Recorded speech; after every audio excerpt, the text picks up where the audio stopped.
sir.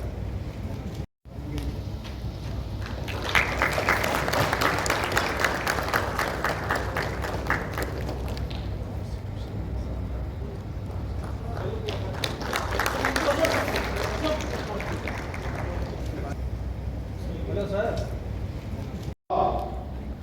This is what we say in Hawaii, which is where I'm from. It means the same thing as namaste, recognizes the beauty in the human spirit. And there is so much beauty in this audience.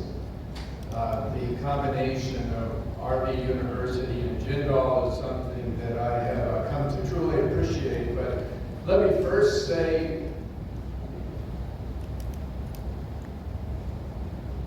the governor of Karnataka is an extraordinary presence, and I must say how humbled I am to be able to speak in your presence, sir.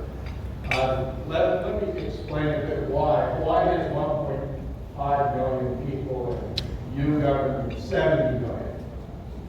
We in Hawaii, as I say, have 1.5 million people, and India has 1.5 million lawyers.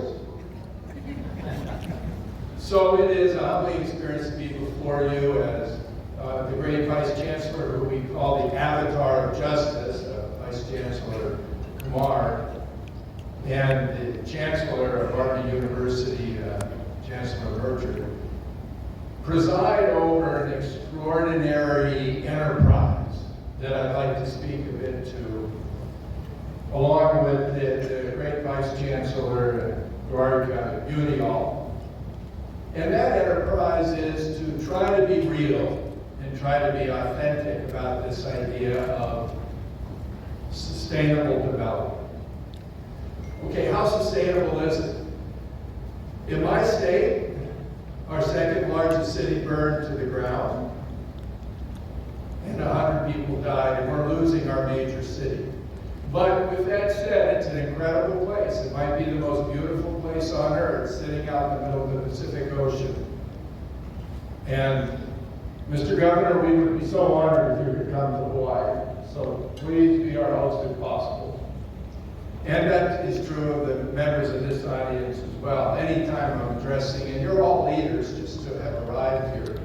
And especially those of you that are 40 years old and below. This idea of sustainable development, when you put it in context, might not be very convincing.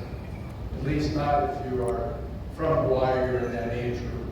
So to put that in context, the governor is also sending a message that universities have a very big role to play in advancing the sustainable development goals, basically because of the fact that universities are places where young people work, study, and indeed contribute. While India is a country of 1.5 billion people, it is the universities which host a public, recognizing the role of state and its institutions, in this case led by the governor, to be able to be part of meaningful conversations surrounding public policy. Second, it also recognizes the fact that the governor, as a representative of the wider institution of the state apparatus, is also sending a very powerful signal that he cares and he believes in the ideals of sustainable development. Third, by participating in this event, all of you, I would like to extend a warm welcome to our chief guest of this morning's function, Honorable the Governor of Karnataka.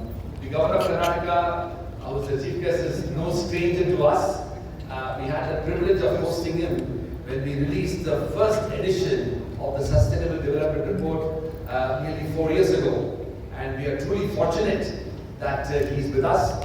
Today we have assembled here to launch the Sustainable Development Report, but also to host the Bengaluru Sustainability Conclave on the theme, Advancing the Sustainable Development Goals, Maximizing the Impact of Multi-Stakeholder Partnerships through Knowledge Sharing and Cooperation. Before I delve a little bit deep into the subject matter of this summit, I want to say that today we have gathered together two universities in India, one from north, another from south, has come together OP Jindal Global University from Sonipat, Haryana, and RV University here from the state of Karnataka in Bengaluru have together come to launch this report, but also to host the Bengaluru Sustainability Conclave. I am deeply grateful to the Honorable Governor, who is the chief guest, for accepting our invitation for a number of reasons. Greater impact, deeper sustainability, and shared value for all. India's path in achieving the SDGs is not just a development imperative, it is a moral one. It is about ensuring that no child is left without education, no women without dignity, and no village without opportunity. Let us not see the SDGs as a distant global commitment. Let us see them as a shared promise to our people, to our planet, and to our future generations. Together, through partnerships anchored in trust, powered by knowledge, and driven by purpose, we can make that promise a reality. Thank you all. In exchange for policy-relevant insights. 2. Combine and integrate. Cross-sector partnerships where multiple entities bring their unique strengths to tackle a shared challenge. Here, the whole is greater than the sum of its parts. These partnerships demand careful planning, mutual respect, and strong governance. 3. Transform.